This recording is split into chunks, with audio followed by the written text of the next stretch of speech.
Praise the Lord. கர்த்தரும் இரட்சகருமாகிய இயேசு கிறிஸ்துவின் இனிதான நாமத்திலே வாழ்த்துகிறேன். கர்த்தர் உங்களை ஆசீர்வதிப்பாராக. இந்த இனிய நாளை காண செய்த தேவாதி தேவனுக்கு ஸ்தோத்திரம் உண்டாவதாக. இந்த நாளில் நல்ல கிருபைகளை தந்து கர்த்தர் ஆசீர்வதித்து வழி நடத்துவாராக. நீதிமொழிகள் புஸ்தகம் 3வது அதிகாரம் 6வது வசனம். உன் வழிகளிலெல்லாம் அவரை நினைத்துக்கொள், அப்பொழுது அவர் உன் பாதைகளை செவ்வைப்படுத்துவார். கர்த்தருடைய பரிசுத்த நாமத்திற்கு மகிமை உண்டாவதாக. நாம் போகக்கூடிய வழிகள் எல்லாவற்றிலேயும் நாம் கர்த்தரை நினைத்து கொள்ளும் பொழுது நாம் போகக்கூடிய பாதைகளை கர்த்தர் நமக்கு செவ்வையாக்கி தருவார்.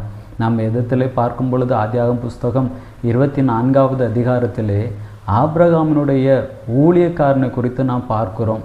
ஈசாக்குக்கு பெண் பார்க்கும்படியாக ஆபிரகாம் யாரை அனுப்பி வைக்கிறார்? ஊழியக்காரனை அனுப்பி வைக்கிறார். போகக்கூடிய வழியிலே போய் பழக்கமில்லாத இடம், யாரையும் தெரியாது. ஆனால் ஒரே ஒரு காரியத்தை நம்பி தான் அந்த ஊழியக்காரன் செல்லுகிறார்.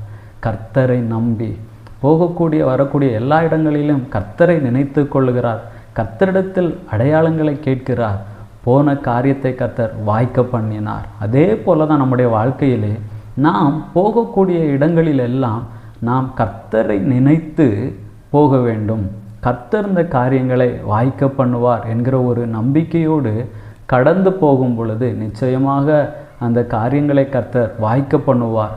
நாம் போவதற்கு முன்பதாக கர்த்தரை நினைத்து அந்த இடத்துல ஜெபித்து விட்டு நாம் கடந்து போகும் பொழுது நிச்சயமாக நாம் போகக்கூடிய காரியங்களை, அந்த பாதைகளை கர்த்தர் நமக்கு செவ்வையாக்கி தந்து நமக்கு அதை வாய்க்க பண்ணுவார். ஜெபிக்கலாமா? நல்ல தகப்பனே, உம்மை நன்றியோடு உம்மை துதிக்கிறோம், உம்மை ஸ்தோத்தரிக்கிறோம் அப்பா. நாங்கள் கடந்து போகக்கூடிய எல்லா பாதைகளிலும் உம்மை நினைக்க கர்த்தர் எங்களுக்கு நல்ல கிருபைகளை தருவீராக. உம்முடைய நாமத்தை மகிமைப்படுத்தி எங்களுக்கு நாங்கள் கடந்து செல்லக்கூடிய பாதைகள் எல்லாவற்றையும் எங்களுக்கு செவ்வையாக்கி தாரும்.